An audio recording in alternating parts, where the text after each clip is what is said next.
दिनै बे समाव जों सनितपुर जिल्ला दुलाराय बाथौ गौथुम माइनाव आरो लाइमोन मोननै जथायै जोङो दिनै ब्रैथि सांग्रांथि मेल नैबे खैलाजुलियाव जों लानाय जादों। बेहाय जोङो बे मोनसे थांखिखौ लानानै जोङो बे हाबाफारिखौ लादों जे दानि मुगानि जिथुनाखि सोलिबाय थानाय लाइमोनफोरनि सांग्रांथि गैयै जौ जुवाजों गोदोसोमनानै थानाय, फरायनायनि बिथिङाव उन गोग्लैसोनानै थानाय,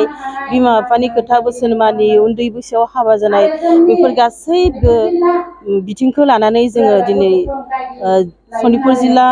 माइनाव आरो लाइमोन बे मोननैबो जथायै जोङो बिनि सायाव सांग्रांथि होनाय जायो आरो। गामि सिङाव थानाय माखासे बियाब जों दावबायनायनि ओंथियानो बेनो जे जोंनि गामि ओनसोलाव थानाय माखासे जोंनि बाथौ सिबियारि माइनावफ्रा धोरोम सिबिनायाव गोग्लैसोनानै थानायफोरखौ जोङो सांग्रां खालामनो थाखायनो जोंनि दिनैनि बे हाबाफारिखौ जों लानाय जादों। जाहाथे जोंनि माखासे माइनावफ्रा ओरैबायदि मोनसे थासारियाव फैदों, गावनि असे फिसायखौ नागारनानै गुबुन हाग्रा फिसायजों खारनाय, गावनि गथ' गथायखौ जेबो नोजोर होयै, गावनि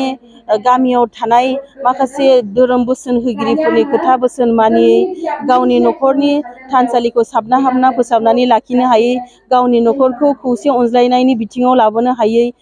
नांलाय खमलाय दावराव दावसि जानाय बेबायदि बुजियै थासारिखौ बुजिहोनो थाखाय जों दिनै सनितपुर जिल्ला माइनाव आफादनि जानानै मोनफ्रोमबो बियाब बे एवारनेसखौ लानाय जादों।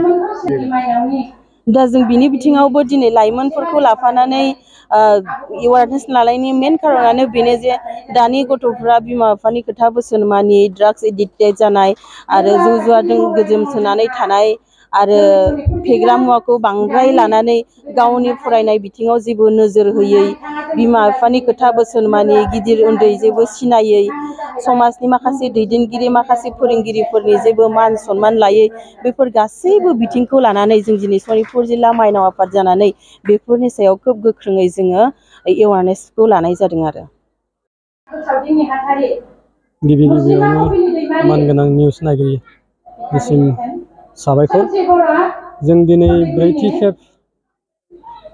लाइमोन माइनावनि सांग्रांथि मेल खैलाजुलि बियाबाव जागायनो हादों आरो बेयाव जों आसा खालामदों दि सनितपुर जिल्ला दुलाराय बाथौ गौथुमा लाइमोन आरो माइनावनि जा सांग्रांथि मेल दावबायनाय, बेयाव जों गागि आफादनि जानानै मैखोम हेफाजाबखौ होनाय जादों। लोगोसे आरो बिथांमोननि बे सांग्रांथि मेलनिफ्राय जों आसा खालामदों जे धोरोमारिनि जौगानाय, लोगोसे सोलोंथाइनि जौगानाय,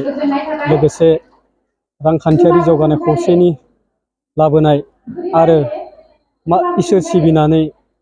मानसि माहारिनि सायाव बावनो हानाय, बेखौ इयुनाव जेन बिथांमोना सांग्रांथि मेलनि गेजेरजों जागायनानै जों मोजां मोनसे थासारिखौ लाबोनो हायो, बेखौ जों आसा खालामदों आरो बे आसानि गेजेरजोंनो जोंनि गागि आफादाबो बिथांमोनखौ रोखोमनि हेफाजाब होनायाव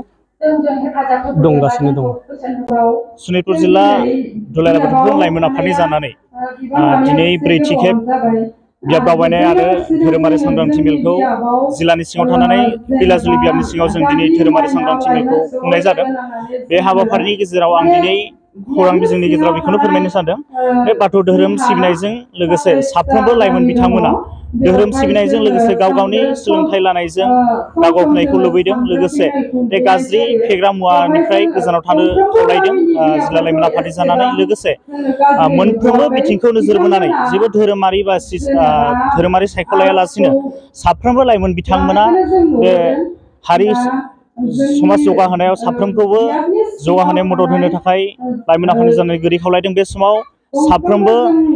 लाइमोन बिथांमोननि दिथागिरि बिथांमोना बे गाव गावनि गथ' गथाय बिथांमोनखौ लेखा फरायनायखौ नोजोर होनानै, लोगोसे फैबाय थानाय लोखि फुजा, दुर्गा फुजा, बे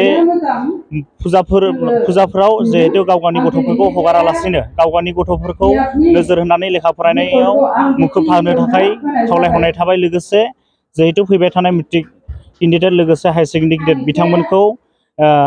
मोजाङै फरायनानै गाव गावनि सोलोंथाइखौ जौगाहोनो थाखाय लाइमोन आफादनि जानानै गुरै खावलायहरदों। बिनि बेलायाव आं दिनै बाथौ धोरोमनि लाइमोन आफादनि जानानै आं बेखौनो फोरमायनो सानदों दि जिहेतु मोनफ्रोमबो धोरोमारि बिथिंखौ नोजोर बोनानै मोनफ्रोमबो धोरोम आफादनि बिबानगिरि बिथांमोना गाव गावनि धोरोमखौ सिबिनायाव साफ्रोमबो धोरोमारि दैदेनगिरि बिथांमोना बे धोरोम सिबिनायजों लोगोसे साफ्रोमबो बाथौ ब्रह्म खृष्टानानो जा साफ्रोमबो धोरोमारि बिथिङानो मोनफ्रोमबो बाथौआरिया मंगलबाराव जिहेतु गुबुन धोरोमारि हिसाबै खृष्टान हिसाबै देवबार आरो लोगोसे ब्रह्मफ्रा जिहेतु पुर्णिमा अमाबैसा बिथांमोनखौ साफ्रोमखौबो धोरोमारि बिथा खालामनानै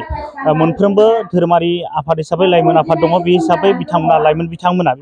दैदेनगिरि बिथांमोना साफ्रोमबो लाइमोन बिथांमोनखौ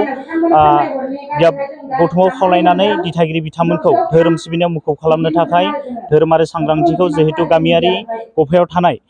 गामियारिनि दैदेनगिरि बिथांमोनखौ नोजोर होनानै गाज्रि मुवा बेसाद लानायनिफ्राय धोरोमसालियाव लाबोनानै बे मोजां सोलोंथाइ लानायजों लोगोसे